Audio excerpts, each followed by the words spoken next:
Join Forum IS Academy, trusted by hundreds of toppers, including IS Rank 1 Shruti Sharma.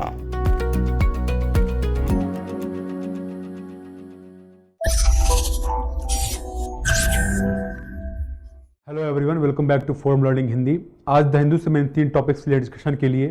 तो पहला topic है वो India genome project को लेके है कि कैसे जीनोम सीक्वेंसिंग की जा रही है इंडियन पॉपुलेशन की, कि जो इंडिया में रेयर डिसीजेस हैं उनको कैसे ट्रीटमेंट उनका किया जा सके, ये इनका ऑब्जेक्टिव है इंडिया जीनोम प्रोजेक्ट का। तो दूसरा टॉपिक है डिस्कशन के लिए वो है टेम्परेचर एनोमलीज। बेसिकली इसमें बात की है कि मार्च जो है अब तक का दूसरा सबसे हॉटेस्ट मंथ मार्च रहा है। तो ये हॉटेस्ट मार्च क्यों रहा है, ला नीना एल नीनो की बात की गई है। तो इसमें आपको समझाऊंगा कि ला नीना और एल नीनो क्या होता है, कैसे ये ऑपरेट करते हैं, ठीक है। और जो तीसरा टॉपिक है डिस्कशन के लिए वो है डिस्क्वालिफिकेशन का। राहुल गांधी को डिस्क्वालीफाई किया गया है, हाई कोर्ट में उन्होंने अपील की है डिस्क्वालिफिकेशन के अगेंस्ट। इनफैक्ट डिफेमेशन के केस में जो सेंटेंस हुआ था उस सेंटेंस और कन्विक्शन के अगेंस्ट उन्होंने अपील फाइल किया है हाई कोर्ट में, ठीक है, क्योंकि वहाँ के सूरत के डिस्ट्रिक्ट कोर्ट ने सिर्फ सेंटेंस को स्टे दिया, सेंटेंस पे स्टे किया है, कन्विक्शन पे स्टे नहीं दिया है, ठीक है। तो ये तीसरा टॉपिक डिस्कशन के लिए जो कंटेंट है, कंटेंट को डाउनलोड कर सकते हैं, डिस्क्रिप्शन में लिंक दिया गया फोरम लर्निंग हिंदी का, वहां पे आप जाएं, इसको डाउनलोड कर लें, ठीक है। जो पहला टॉपिक है वो है जीनोम इंडिया प्रोजेक्ट, ठीक है। तो जो डिपार्टमेंट है, डिपार्टमेंट ऑफ बायोटेक्नोलॉजी, उसकी रिस्पॉन्सिबिलिटी है कि जो इंडियन पॉपुलेशन की जीनोम है उसको सीक्वेंस किया जाए, ठीक है। तो 10,000 लोगों का डीएनए लिया जा रहा है अलग अलग पॉपुलेशन ग्रुप से, चाहे वो रेशियल हो, एथनिक हो, डिफरेंट जियोग्राफिकल रीजन्स के हों। तो अलग अलग पॉपुलेशन ग्रुप का 10,000 लोगों का टोटल जीनोम लिया जा रहा है, उसकी सीक्वेंसिंग की जा रही है, ठीक है। तो आप देखें कि अभी तक डीबीटी ने क्या कहा है कि जो 2/3 सीक्वेंसिंग है वो हो चुका है। यानी कि अगर टारगेट है कि 10,000 लोगों का डीएनए लेकर उसको सीक्वेंस करना है तो लगभग 7,000 लोगों का के डीएनए को सीक्वेंस किया जा चुका है, ठीक है। तो बेसिकली जीनोम सीक्वेंसिस होता क्या है, ठीक है। देखें ह्यूमन सेल्स में, ह्यूमन के सभी सेल्स में डीएनए होता है। डीएनए क्या होता है, डीऑक्सीराइबोन्यूक्लिक एसिड। बेसिकली इसमें चार बेस पेयर्स होते हैं। आप देखें कि इसमें एडेनाइन होता है, थाइमिन होता है, साइटोसिन होता है, ग्वानिन होता है, ठीक है। तो हमेशा जो कॉम्बिनेशन होता है वो ए का टी के साथ होता है और सी का जी के साथ होता है। तो ए का टी के साथ कॉम्बिनेशन और जी का सी के साथ कॉम्बिनेशन ये सबके लिए सेम होता है, लेकिन फर्क क्या होता है इसमें कि इनका जो सीक्वेंसिंग है, जैसे कि एक एटी के बाद सीजी आया है, सीजी के बाद एटी आया है, सीजी के बाद एटी कितनी बार आया है, ये डिफरेंट होता है। तो इंडिया जीनोम प्रोजेक्ट का ऑब्जेक्टिव ये है कि डिफरेंट पॉपुलेशन ग्रुप के जीनोम को आइडेंटिफाई करके ये पता करें कि वेरिएशन कहां आ रहा है। और अगर वेरिएशन पता चल गया तो देखिए जो जेनेटिक डिसऑर्डर्स हैं इंडिया में, जो जेनेटिक डिसऑर्डर्स हैं, ठीक है, इनका पता लगाया जा सकता है। तो चाहे जेनेटिक डिसऑर्डर्स हो, चाहे कैंसर हो, जहां पे कि हम कहते हैं कि कोई बीमारी 10 लाख या 20 लाख में से एक लोगों को बीमारी होती है, उस बीमारी को ट्रीटमेंट नहीं होता है, काफ़ी बुरे स्थिति से लोग गुजरते हैं, इस बीमारी को हो जाती है। तो इसका पता लगाया जा सकता है। और यही नहीं, आपको मैं बता दूं कि इसका एज एग्जाम्पल आपको दूं तो जैसे कोरोना वायरस हुआ तो वायरस का जो जीनोम सीक्वेंस उसको सीक्वेंस किया गया, ठीक है। उससे ये पता लगाया गया कि अगर कोविड वायरस के जीनोम को सीक्वेंस किया गया तो ये पता लगाया गया कि इसके लिए क्या वैक्सीन हो सकता है, ठीक है। तो वैक्सीन इसके लिए क्या हो सकता है, या फिर कितनी प्रोबेबिलिटी है कि ये जो वायरस है ये म्यूटेट हो सकता है, कितने फ्रीक्वेंसी के साथ, कितने स्पीड से अपने आप को रेप्लिकेट कर सकता है ह्यूमन बॉडी में, ठीक है। तो ये सब सारी चीजें पता लगाई जाती हैं जो जीनोम सीक्वेंसेस होता है उससे, ठीक है। और उसका ऑब्जेक्टिव है कि जो रेयर डिसऑर्डर्स है, प्री एग्जिस्टिंग डिसऑर्डर्स है या फिर कैंसर है, उसका भी पता लगाया जा सकता है कि क्यों होता है कुछ पॉपुलेशंस में। देखिए इंडिया में 1.4 बिलियन लोग हैं, ठीक है। ज्योग्राफिकली एथनिकली काफी डाइवर्स कंट्री है इंडिया में। तो यहां पे डिसाइड किया गया कि देखिए जो पॉपुलेशन है यहाँ पे, जो 1.4 बिलियन पॉपुलेशन, उसमें 4600 ग्रुप हैं पॉपुलेशंस के, ठीक है। तो जितना वेरिएशन है इसके चलते काफी ज्यादा रेयर डिसीज भी इंडिया में है। तो फायदा इसका ये है कि अगर इंडिया जीनोम प्रोजेक्ट अगर सक्सेसफुल हो जाता है तो रेयर डिसीज के बारे में पता लगाया सकता है कि क्यों होते हैं और इनका ट्रीटमेंट क्या हो सकता है, ठीक है। तो ये था हमारा brief introduction India genome project का। जो दूसरा टॉपिक है डिस्कशन के लिए वो टेम्परेचर एनोमलीज। अभी आईएमडी ने कहा है कि जो मार्च का महीना रहा है वो सेकंड हॉटेस्ट मंथ रहा है, सेकंड हॉटेस्ट मार्च रहा है अब तक का। हॉटेस्ट कब था, 2016 में था। तो देखिए यहाँ पे बेसिकली जो आर्टिकल निकला था टेक्स्ट एंड कॉन्टेक्स्ट में, इसमें बेसिकली एल नीनो ला नीना की बात की गई है। तो जिस तरीके से आर्टिकल निकला था उस तरीके से हमें जानने की कोई जरूरत नहीं है। हमें जरूरत ये है कि इसमें जो कॉन्सेप्ट्स की बात की गई एल नीनो, ला नीना या फिर मार्च क्यों गर्म रहा, तो उसके बारे में हम समझेंगे। ठीक है, तो आप देखिए कि ये जो महीना रहा है मार्च का 2023 का, ये सेकेंड हॉटेस्ट मार्च रहा है अब तक। मार्च का महीना जब होता है जबकि जो मेजर चेंजेस होते हैं टेम्परेचर में, वेदर कंडीशंस में, ठंड से गर्म की तरफ वेदर जाता है। ठीक है, तो मार्च अब तक का सेकेंड वार्मेस्ट रहा है। फर्स्ट वार्मेस्ट कौन सा रहा है? 2016 का जो मार्च था उसका। क्यों? क्योंकि जो मार्च जो वो साल था वो एल नीनो का ईयर था, उसको ये बोलते हैं मिनी ग्लोबल वार्मिंग। तो जब भी एल नीनो का समय होता है, जो कोई पर्टिकुलर ईयर में एल नीनो का इंपैक्ट होता है, तो टेम्परेचर ज्यादा होता है, मॉनसून रेनफॉल कम होता है, काफी जगह फॉरेस्ट फायर्स हो जाते हैं, खासकर पर्टिकुलरली इंडोनेशिया, ऑस्ट्रेलिया में। तो इस साल 2023 भी एल नीनो का ईयर होने वाला है, और ये एक कारण था कि मार्च सबसे ज्यादा अब तक का सेकेंड वार्मेस्ट मार्च रहा है। ठीक है, तो आप देखिए कि जो पीरियड था 2019 से लेकर 2022 का, वो था ला नीना का, यानी कि मॉडरेट टेम्परेचर, मॉनसून का अच्छा होना, ये सब इंपैक्ट होता है ला नीना की वजह से। तो पहले मैं आपको समझाऊंगा कि ला नीना क्या है, उसके बाद आपको समझ में आएगा कि एल नीनो क्या है। देखें, ला नीना का मतलब ये होता है जो पैसिफिक ओशियन है, पर्टिकुलरली सेंट्रल और ईस्टर्न पैसिफिक ओशियन, उसका एबनॉर्मल कूलिंग, यानी कि अगर मैं आपको समझाऊं ऐसे इसको करके, यहां पे अब देखें कि अगर यहां पे पहले हम ला नीना के बारे में समझते हैं। ठीक है, फिर उसके बाद आपको एल नीनो समझ में खुद ही आ जाएगा। यहां पे क्या है? यहां पे साउथ अमेरिका है। ठीक है, ये कौन सा रीजन है? ये ईस्टर्न पैसिफिक का रीजन है। यहां पे क्या है? ऑस्ट्रेलिया है, उसके ऊपर इंडोनेशिया का रीजन है, साउथ ईस्ट एशिया का रीजन है। यहां पे क्या है? अफ्रीका है। ठीक है, तो और ये इक्वेटर है। ट्रेड विंड्स कैसे ब्लो करती हैं? ऐसे ब्लो करती हैं। ठीक है, टेंजेंट वे में ब्लो करती है, ये इक्वेटर है। तो होता क्या है कि कुछ कुछ सालों में ऐसा होता है कि जब ला नीना होने वाला होता है तो ट्रेड विंड्स एबनॉर्मली स्ट्रांग हो जाती हैं। तो जब ट्रेड विंड स्ट्रांग हो जाएगा तो होगा क्या कि ये जो ईस्टर्न पैसिफिक है, इसका पानी कुछ ज्यादा अमाउंट में पानी अब क्या होगा कि जो सरफेस वाटर है ये मूव करेगा towards Australia and Indo Pacific. अच्छा, जो सरफेस वाटर है उसका जो सी सरफेस टेम्परेचर वो ज्यादा है ड्यू टू हीटिंग। तो अगर सी सरफेस टेम्परेचर किसी वाटर का ज्यादा, ये मूव कर गया इधर, तो होगा क्या यहाँ पे कि यहाँ पे अपवेलिंग होगी। जो नीचे की सतह से जो अपवेलिंग में क्या होता है कि जो नीचे का पानी होता है वो ऊपर आता है, और नीचे का पानी हमेशा ठंडा होता है और न्यूट्रिएंट रिच होता है। तो जब नीचे का पानी ऊपर आके उसको रिप्लेस करेगा, वार्म वाटर इधर मूव करेगा, तो उससे क्या होगा? आप देखें, यहां पे हाई प्रेशर सिचुएशन क्रिएट होगा।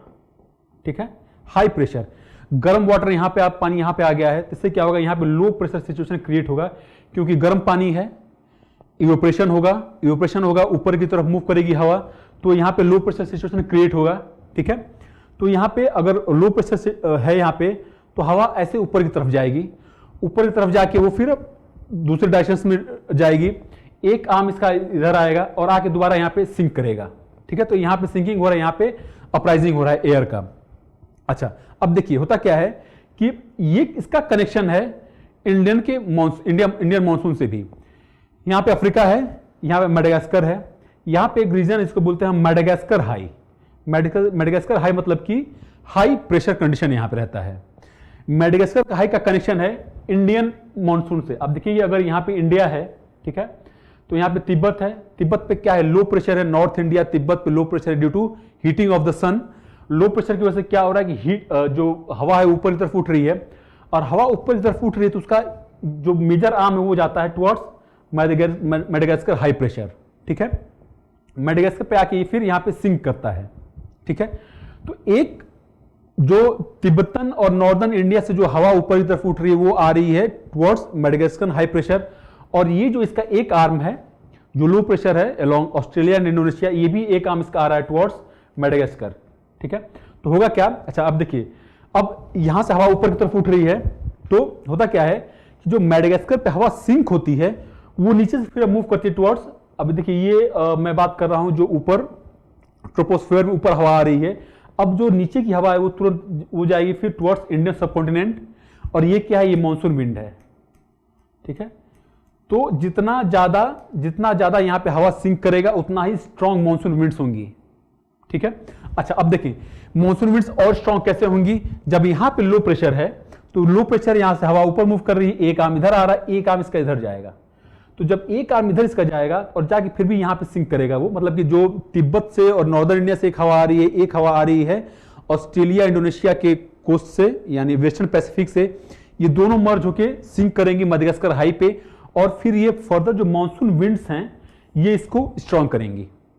तो इस वजह से जब भी ला नीना होता है इसका मतलब ये कि ट्रेड विंड्स स्ट्रांग है, ट्रेड विंड्स स्ट्रांग है तो जो सरफेस वाटर मूव कर रहा है टुवर्ड्स वेस्टर्न पैसिफिक, यहाँ पे लो प्रेशर क्रिएट होगा, लो प्रेशर हवा ऊपर मूव करेगी, एक आर्म इधर इसका इधर आएगा और इस सर्कुलेशन को कंप्लीट करेगा, एक आर्म इसका इधर आएगा और जो मेडागास्कर हाई है इसको और स्ट्रांग करेगा, फिर इसका एक नीचे से हवा जाता है towards low Pacific along western western Pacific, और एक जो आम जाएगा इसका मॉनसून विंड्स बन के जाएगा। इसलिए हम कहते हैं कि जब भी ला नीना का ईयर होता है तो मॉनसून विंड्स कुछ ज्यादा ही स्ट्रांग होती हैं और जो मॉनसून रेनफॉल होता है वो एवरेज से ज्यादा होता है।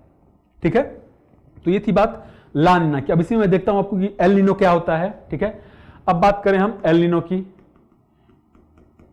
ठीक है, एल नीनो में अब क्या होता है कि ट्रेड विंड्स अब वीक हो जाती हैं, trade winds for some reason weak हो जाती हैं। उससे क्या होता है कि जो वार्म वाटर होता है यहां पे वेस्टर्न पैसिफिक में वो अब शिफ्ट होता है टुवर्ड्स सेंट्रल और ईस्टर्न पैसिफिक।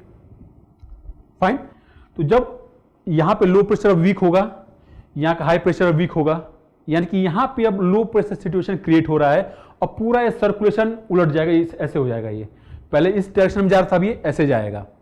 ठीक है, अब देखिए होगा क्या कि पहले अगर यहां पे लो प्रेशर की वजह से हवा ऊपर जा रही थी और मेडागास्कर हाई को स्ट्रांग कर रही थी, यहां का जो विंड आर्म्स हैं, मॉनसून विंड स्ट्रांग हो रही थी, अब क्या होगा कि अब ये इफेक्टिव नहीं रह जाएगा।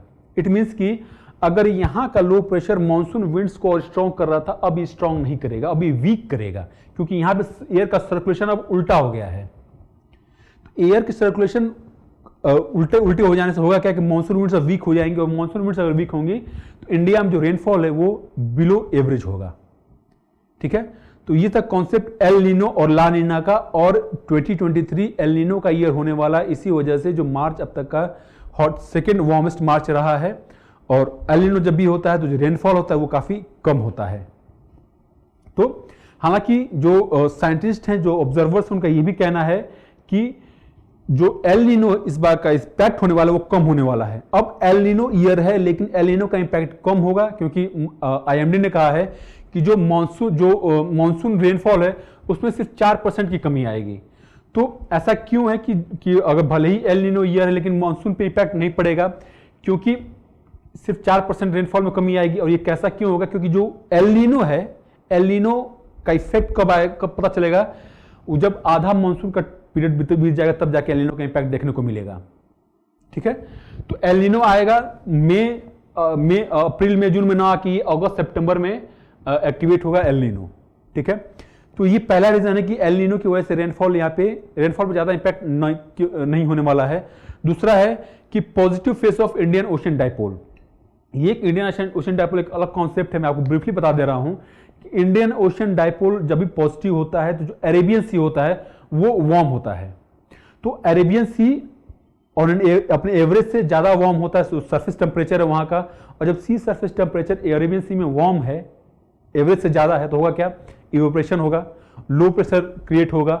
अब अगर अरेबियन सी में लो प्रेशर क्रिएट होगा तो हवा जो आ रही है, आप देखिए कैसे, अगर इंडियन पेनिनसुला है, यहाँ पे अरेबियन सी है, तो अरेबियन सी में अगर लो प्रेशर सिचुएशन क्रिएट हो रहा तो होगा क्या कि ये अब हवा यहाँ से जब ऊपर उठेगी, अरेबियन सी में ऊपर उठेगी, तो जो मॉनसून विंड्स जा रही हैं इनको ये और स्ट्रांग करेंगी। ठीक है, ऊपर जाके ये इंडिया की तरफ फ्लो करेंगी और मॉनसून विंड्स को स्ट्रांग करेंगी। तो उससे होगा क्या, एल नीनो की वजह से जो मॉनसून विंड्स वीक होती हैं उसको ये काउंटर बैलेंस करेगा, positive face of Indian ocean dipole. ठीक है, ये दूसरा रीजन है। और तीसरा रीजन ये है कि जो यूरेशिया का रीजन है, ऊपर जो यूरेशिया का रीजन है उसमें जो मॉनसून जो स्नो कवर है वो कम है। तो देखिए जो मॉनसून है, मॉनसून का काफी सारे पैरामीटर्स पे डिपेंड करता है, दुनिया भर में अलग अलग ओशन और लैंड रीजन्स में वहाँ के टेम्परेचर को, एयर मूवमेंट को मेजर किया जाता है मॉनसून विंड्स को प्रेडिक्ट करने के लिए। तो यूरेशिया का इंपैक्ट इंडियन मॉनसून पे ये है कि अगर यूरेशिया में जो स्नो कवर ज़्यादा है तो इंडियन मॉनसून वीक रहता है, और जब भी वहाँ पे स्नो कवर कम रहेगा तो इंडियन मॉनसून फेयरली स्ट्रांग रहता है। तो ये पाया गया है कि यूरेशिया के रीजन में जो स्नो कवर है इस बार कम रहा है फरवरी मार्च के समय में, इस वजह से जो मानसून विंड्स हैं वो स्ट्रांग होने वाली है। इसका मतलब ये है कि जो रेनफॉल है वो फेयरली नॉर्मल होने वाला है एज पर यूरेशियन सिचुएशन। ठीक है, तो ये था हमारा डिस्कशन। मार्च वार्मेस्ट क्यों था उसको लेकर और एल नीनो ला नीनो क्या होता है। आई होप कि आपको समझ में आया होगा। जो दूसरा टॉपिक है वो डिस्कशन के लिए वो है डिस्क्वालिफिकेशन का। देखिए, राहुल गांधी को डिस्क्वालीफाई कर दिया गया है from being a member of parliament. ये डिस्क्वालिफिकेशन क्यों हुआ? क्योंकि उनको एक डिफेमेशन केस में कन्विक्ट किया गया और उनको 2 साल की सजा मिली, और 2 साल की सजा मिलते ही जो डिस्क्वालिफिकेशन का प्रोसेस है वो ट्रिगर हो गया, और उनको अगले ही दिन लोकसभा ने नोटिफाई कर दिया कि उनको लोकसभा से डिस्क्वालीफाई कर दिया गया, यानी कि उनका जो सीट है वायनाड से केरला से वो वैकेंट हो गया है। अब देखिए, डिस्क्वालिफिकेशन कॉन्स्टिट्यूशन में कई जगह बात की गई है। कॉन्स्टिट्यूशन में बात की गई है आर्टिकल 102/191 में, फिर 10th शेड्यूल में, फिर the representation of the people act में। तो अलग अलग ग्राउंड्स दिए गए हैं कि इन ग्राउंड्स पे जो एमपीज या एमएलए से उनको डिस्क्वालीफाई किया जा सकता है। तो अगर आप कॉन्स्टिट्यूशन की बात करें तो आर्टिकल 102 बात करता है जो मेंबर ऑफ पार्लियामेंट से उनकी, और आर्टिकल 191 बात करता है जो एमएलए से उनकी। दोनों ही आर्टिकल्स में जो ग्राउंड्स ऑफ डिस्क्वालिफिकेशन वो सेम है, अलग नहीं है और सिंपल भी हैं। पहला जो ग्राउंड है कि अगर कोई भी सिटिंग लेजिस्लेटर अगर ऑफिस ऑफ प्रॉफिट कोई ऑक्युपाई करता है in addition to being a member of parliament और एमएलए, तो वो डिस्क्वालीफाई हो जाएगा from being a lawmaker. तो पहली बात है office of profit. Office of profit है क्या? ये बेसिकली गवर्नमेंट बताती है कि ये ऑफिस अगर कोई ऑक्युपाई करता है तो वो ऑफिस ऑफ प्रॉफिट है। ठीक है, फिर है कि अगर किसी के सिटीजनशिप पर सवाल उठाया, अगर किसी ने भारत की नागरिकता गलत तरीके से लिया है या फिर भारत के नागरिक होते हुए भी किसी और कंट्री की नागरिकता ली है, तो भी उसकी जो मेंबरशिप हो जा सकती है। क्यों? क्योंकि इंडिया डुअल सिटीजनशिप अलाउ नहीं करता है। ठीक है, तो ये बात की गई है कॉन्स्टिट्यूशन आर्टिकल 102/आर्टिकल 191 में। फिर बात करें 10th शेड्यूल की। 10th शेड्यूल में जो भी डिफेक्शन के केसेस होते हैं उन केसेस में डिस्क्वालिफिकेशन होता है। तो अगर कोई भी सिटिंग लॉ मेकर है और अपने पॉलिटिकल पार्टी के मेंबरशिप को वो गिव अप कर देता है, छोड़ देता है, किसी और पॉलिटिकल पार्टी को ज्वाइन करता है, तो उसको as a lawmaker continue नहीं रह पाएगा। ठीक है, तो ये पहला रीजन है। और अगर हम बात करें इंडिपेंडेंट कैंडिडेट्स की, तो अगर कोई भी इंडिपेंडेंट लॉ मेकर है और अगर उस टेन्योर में, उस हाउस के पीरियड में अगर कभी भी किसी और पॉलिटिकल पार्टी को ज्वाइन करता है, किसी पॉलिटिकल पार्टी को ज्वाइन करता है इंडिपेंडेंट लॉ मेकर, तो उसका जो मेंबरशिप है वो जा सकता है। ठीक है, फिर बात करें नॉमिनेटेड मेंबर्स की। तो नॉमिनेटेड मेंबर्स के केस में अगर नॉमिनेटेड मेंबर अपने नॉमिनेशन के 6 महीने बाद कोई पॉलिटिकल पार्टी ज्वाइन करता है तो उसकी मेंबरशिप जा सकती है। इट मीन्स कि जो नॉमिनेटेड मेंबर है उसको 6 महीने के अंदर कोई पॉलिटिकल पार्टी ज्वाइन करना पड़ेगा। समझ रहे हैं? तो यहाँ पे बात हुई 10th शेड्यूल की। फिर बात करें the representation of people act, इसमें सेक्शन 9, सेक्शन 10 इंपॉर्टेंट। सेक्शन 9 में बात की गई है कि अगर कोई भी गवर्नमेंट कॉन्ट्रैक्ट में एंटर करता है कोई लॉ मेकर तो डिस्क्वालीफाई किया सकता है। सेक्शन 10 बात करता है कि अगर उन्होंने इलेक्शन का एक्सपेंस अगर नहीं बताया है इलेक्शन कमीशन ऑफ इंडिया को तो भी उनकी सदस्यता जा सकती है। जो सबसे इंपॉर्टेंट सेक्शन है आरपीए में वो है सेक्शन 8। देखिए, सेक्शन 8 बात करता है कि जितने भी स्पेसिफिक ऑफेंसेस हैं उनकी बात करता है कि अगर कोई अनटचेबिलिटी प्रमोट करता है, प्रैक्टिस करता है, कोई किसी करप्शन केस में पाया गया तो उसमें उसको डिस्क्वालीफाई किया जा सकता है। फिर बात की गई है सब सेक्शन 2 की, इसमें कोई भी डॉरी के केस में किसी को सजा मिली 6 महीने से ज्यादा का तो वहां पे भी उसको डिस्क्वालीफाई किया जा सकता है। नेक्स्ट सब सेक्शन है 3। ये बात करता है कि अगर जो भी ऑफेंसेस की बात की गई है सब सेक्शन 1 और 2 में, इसके अलावा किसी भी ऑफेंस में अगर 2 साल से ज्यादा की सजा किसी को मिलती है तो वो डिस्क्वालीफाई हो जाएगा। तो जितने समय के लिए अगर लेट से किसी में बात की कि 2 साल से ज्यादा का, किसी को 3 साल का सजा मिला तो 3 साल और 6 साल 9 साल के लिए वो डिस्क्वालीफाई हो जाएंगे। तो अगर राहुल गांधी को 2 साल का सजा मिला है तो उनको टोटल 8 साल के लिए डिस्क्वालीफाई कर दिया गया है। ठीक है, तो फिर नेक्स्ट सेक्शन है सब सेक्शन 4। ये क्या कहता था, अब ये नहीं है क्योंकि सुप्रीम कोर्ट ने इसको स्ट्रक डाउन कर दिया। सब सेक्शन 4 ये कहता है कि अगर कोई भी सिटिंग लेजिस्लेटर को डिस्क्वालीफाई किया जाता है तो उसका जो डिस्क्वालिफिकेशन है वो इफेक्ट में आएगा 3 महीने बाद। ठीक है, वो 3 महीने बाद इफेक्ट में आएगा।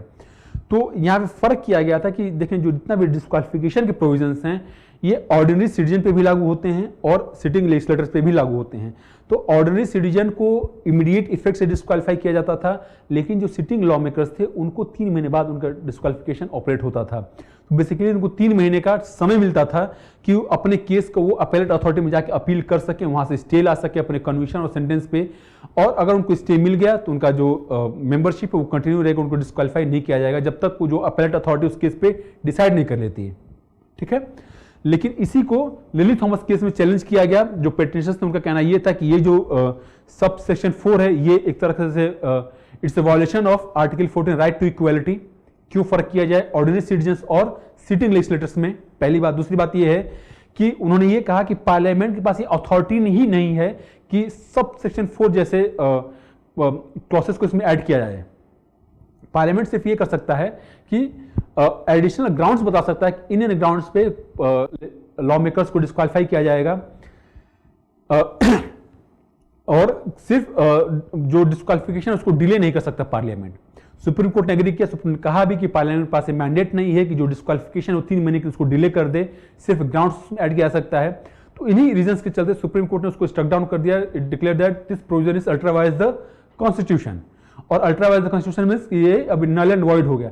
अगर sub section 4 null and void हो गया इसका मतलब ये है जो लेजिस्लेटर्स का डिस्क्वालिफिकेशन है वो विथ इमीडिएट इफेक्ट होगा, तुरंत होगा ये, ठीक है।